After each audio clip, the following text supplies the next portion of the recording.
Hello everyone, আমি Danny. Festival of West বেঙ্গলের আরও একটা নেক্সট লেভেলের এক্সপিরিয়েন্সওয়ালা এপিসোডে আজ আমরা আছি পশ্চিমবঙ্গের একটি প্রাচীন শহর এবং নদিয়া জেলার সদর কৃষ্ণনগর। কৃষ্ণনগরের ইতিহাস অত্যন্ত পুরনো, তবে আজ আমরা জানবো কৃষ্ণনগরের জগদ্ধাত্রী মায়ের আরাধনার ইতিহাস। শুধু তাই নয়, আজকের এই ভিডিওতে আমরা কভার করতে চলেছি জগদ্ধাত্রী মায়ের সাজসজ্জা থেকে শুরু করে কৃষ্ণনগরের জগদ্ধাত্রী পুজোর বিসর্জন অবধি। জগদ্ধাত্রী মায়ের জন্মস্থান কৃষ্ণনগরের এই গ্র্যান্ড ফেস্টিভ্যালে পুরো 3 দিনের আলটিমেট এক্সপিরিয়েন্স নিতে আশা করছি আপনারা আমার সঙ্গে ভিডিওর শেষ অবধি থাকবেন, কারণ এই ভিডিওতে আজ আপনাদের এমন কিছু গল্প শোনাবো যা হয়তো আগে কখনো শোনেননি। 3 দিন ধরে চলা এই উৎসবের প্রতিটি দিক তুলে ধরার চেষ্টা করেছি আপনাদের জন্য, আর আশা করি আপনারা আমার সঙ্গে ভিডিওর শেষ পর্যন্ত থাকবেন, কারণ আজ এমন কিছু গল্প শোনাবো যা হয়তো আগে কখনো শোনেননি।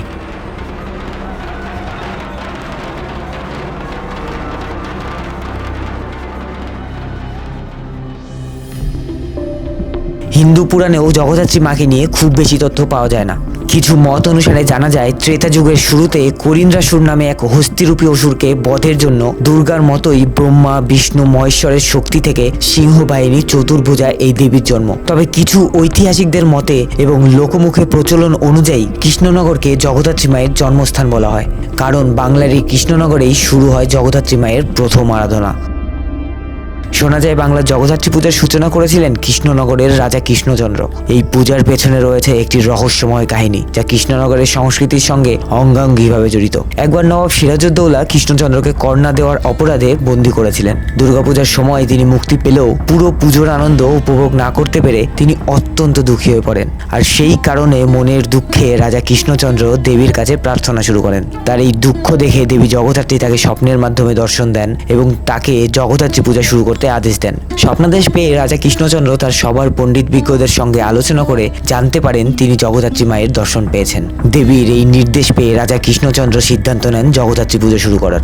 রাজা কৃষ্ণচন্দ্র দেবীর কথা মেনে কৃষ্ণনগর রাজবাড়িতে জগদ্ধাত্রী পুজো শুরু করেন। এমনভাবে বাংলায় জগদ্ধাত্রী পুজোর প্রচলন শুরু হয়, আর ধীরে ধীরে এটি কৃষ্ণনগর এবং পরবর্তীকালে সারা বাংলায় জনপ্রিয় হয়ে ওঠে। প্রতি বছর কার্তিক মাসে এই জগদ্ধাত্রী মায়ের পুজো হয়। শান্তিপুর, চন্দননগর, কৃষ্ণনগর সহ বাংলার অনেক জায়গায় এই পুজো খুব ধুমধাম করে করা হয়। তবে কৃষ্ণনগরের রাজবাড়ি জগদ্ধাত্রী পূজা শুধু কৃষ্ণনগরের বা নদিয়ার নয়, বরং পুরো বাংলার সবচেয়ে প্রাচীন এবং ঐতিহ্যবাহী জগদ্ধাত্রী পুজো।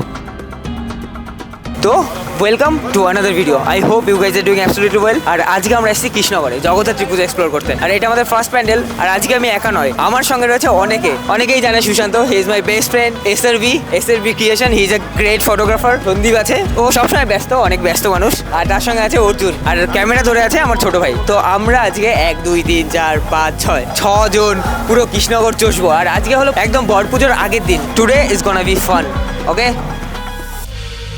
তবে আমরা এবার জগদ্ধাত্রী মায়ের যে রূপের দর্শন করব তা হলো চাষাপাড়া বারোয়ারির বুড়িমা। কৃষ্ণনগর রাজবাড়ির জগদ্ধাত্রী পুজোর পাশাপাশি চাষাপাড়া বারোয়ারির বুড়িমাও খুব জনপ্রিয়। এই পুজোটিও কৃষ্ণনগরের ঐতিহ্যের একটি অংশ। চাষাপাড়ার বুড়িমার পুজো শুরু হয়েছিল 1772 সালে, আর এবছর পুজোর 252তম বছর পালিত হলো। ভক্তদের বিশ্বাস, মায়ের কাছে কিছু চাইলে তিনি কখনো ফেরান না, তাই প্রতি বছর এখানে হাজার হাজার ভক্ত পুজো দিতে ভিড় করেন। কৃষ্ণনগর ও তার আশেপাশে বুড়িমাকে নিয়ে নানা গল্প প্রচলিত রয়েছে। চাষাপাড়া সর্বজনীনের এই পুজোর সূচনা নিয়েও মতভেদ রয়েছে, তবে বেশিরভাগ মানুষের মতে কৃষ্ণনগরের রাজা কৃষ্ণচন্দ্র রাজবাড়ির জগদ্ধাত্রী পুজোর বিপুল ব্যয়ভার নিয়ে চিন্তায় পড়েন। তখন এই চাষাপাড়ার যত লেঠেলরা রাজার জন্য কাজ করতেন তারা রাজাকে জানিয়ে এই বারোয়ারি পুজোর সূচনা করে। তবে পুজোর শুরু নিয়ে মতভেদ থাকলেও ভক্তদের কাছে বুড়িমার মাহাত্ম্য নিয়ে কোনো সন্দেহ নেই। পুজো শুরু হওয়ার আগেই বুড়িমাকে সাজানোর দৃশ্য দেখতেই ঘন্টার পর ঘন্টা ভক্তরা হাত জোড় করে দাঁড়িয়ে থাকেন মায়ের দিকে তাকিয়ে। আর এই জগদ্ধাত্রী মায়ের আরাধনা মানে কৃষ্ণনগর ও আশেপাশের প্রতিটি মানুষের জন্য হৃদয় স্পর্শ করা এক অভিজ্ঞতা, এক আবেগ।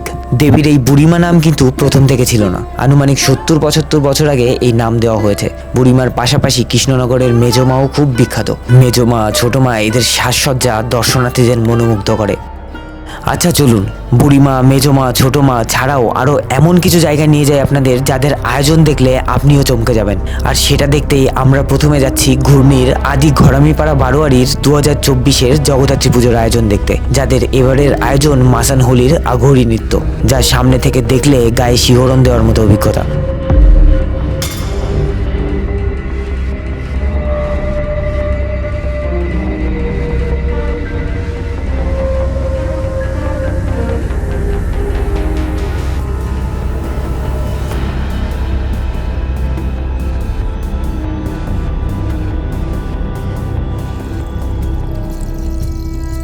চলুন আর একটা চমক দেখাই। কৃষ্ণনগর ক্লাব প্রতিবার 2024-এর চমক পৃথিবীর সব থেকে বড় জগদ্ধাত্রী। আর এটা তো শুধু প্যান্ডেল, এর ভেতরে রয়েছে মায়ের সাবেকি মূর্তি, যার রূপের ঝলক আপনি নিজেই দর্শন করে নিন।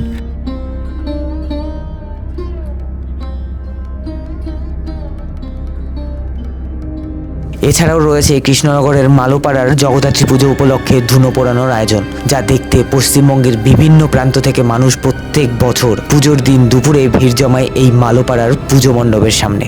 এবার মানলেন তো বাংলার জগদ্ধাত্রী পুজোয় কৃষ্ণনগরের ভূমিকা কেন এত বিখ্যাত। পালেদের শহর কৃষ্ণনগর, যেখানে প্রতিটা অলিতে গলিতে হয় জগদ্ধাত্রী মায়ের পুজোর আয়োজন। আর জগদ্ধাত্রী মায়ের প্রত্যেকটা রূপের ভিন্ন ভিন্ন রকমের চমক রয়েছে। যদি আমার কথা গল্প মনে হয়, কখনো একবার আসুন কার্তিক মাসে শুক্ল নবমী তিথিতে এই রাজা কৃষ্ণচন্দ্রের শহর কৃষ্ণনগরে। চলুন এবার অভিজ্ঞতা নেওয়া যাক কৃষ্ণনগরের জগদ্ধাত্রী পুজোর সব থেকে রোমাঞ্চকর অংশটি, the climax of the story.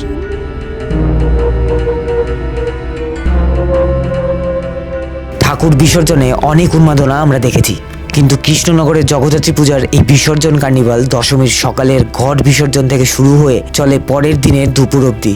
আর এ যেন এক ভিন্ন রকম জনস্রোত, যেখানে থেমে থাকার কোনো জায়গাই নেই।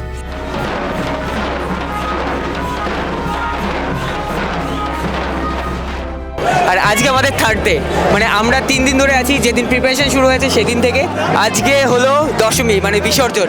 এটা কিন্তু সকাল থেকে চলছে এই ভিড়টা। আর বুড়িমার গলি এটা, তো বুড়িমার গলিতে নর্মালি বাইরের মানুষ অ্যালাউ করছে না। তো আমরা এখন যাচ্ছি বুড়িমার এখান থেকে রাজবাড়িতে। কারণ হলো রাজবাড়ি হলো এমন একটা জায়গা যেখানে কৃষ্ণনগরে যতগুলো জগদ্ধাত্রী পুজো হয় প্রত্যেকটা জগদ্ধাত্রীর রূপ সে রাজবাড়িতে যাবে। যখন রাজা কৃষ্ণচন্দ্র ছিল তখন থেকে এই নিয়মটা চলে আসছে, প্রত্যেকটা পুজোর প্রত্যেকটা প্রতিমা রাজবাড়ির সামনে যাবে, রাজ ফ্যামিলিকে দেখা দেবে, তারপরে তার বিসর্জনের জন্য গঙ্গার ঘাটের দিকে এগোবে। তো আমরা সেই সিচুয়েশনটা, সেই মোমেন্টটা ক্যাপচার করার জন্য এখন আমরা রাজবাড়ির দিকে এগোবো। এই বিসর্জন যাত্রার কেন্দ্রবিন্দু হলো রাজবাড়ি। প্রায় 175টিরও বেশি ক্লাব ও বারোয়ারি জগদ্ধাত্রী মায়ের মূর্তি কাঁধে নিয়ে সবাই রাজবাড়িতে আসে।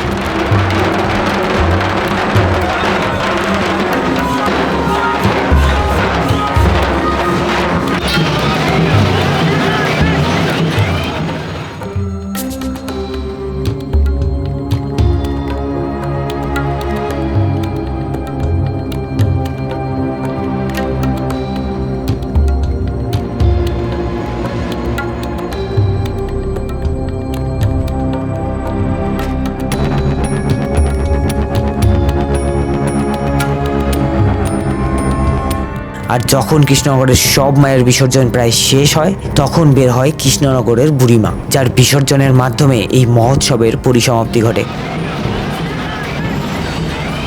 36 ঘন্টারও বেশি সময় ধরে পুরো শহরের জগদ্ধাত্রী মায়ের বিভিন্ন রূপের বিদায় সম্পূর্ণ হওয়ার পরও শহরের গলিগলিতে মানুষজন বাড়ির সামনে অপেক্ষায় থাকে কখন সেই বিশাল জনসমুদ্রের সাথে বুড়িমা এবছরের শেষ দর্শন দিয়ে বিদায় নেবেন।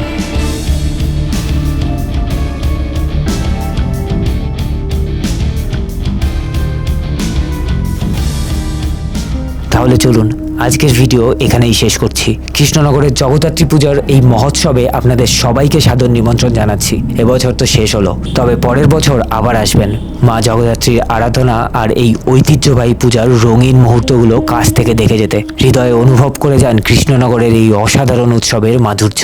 আশা করছি পরের ভিডিওতেও আমাদের সঙ্গে থাকবেন। ধন্যবাদ এবং জগদ্ধাত্রী মায়ের আশীর্বাদ আপনাদের সকলের উপর বর্ষিত হোক। Tata, and one more thing, I love you.